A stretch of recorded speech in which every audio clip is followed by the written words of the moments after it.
നുണക്കുഴി എന്ന് പറയുന്ന സിനിമയെ ഇതുപോലെ ഒരു വിജയമാക്കി തീർത്ത, ഇതുപോലെ സ്വീകരിച്ച മലയാളി പ്രേക്ഷകർക്കാണ്.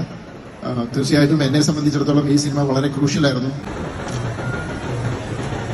ഹായ്, നമസ്കാരം, എല്ലാവർക്കും നമസ്കാരം.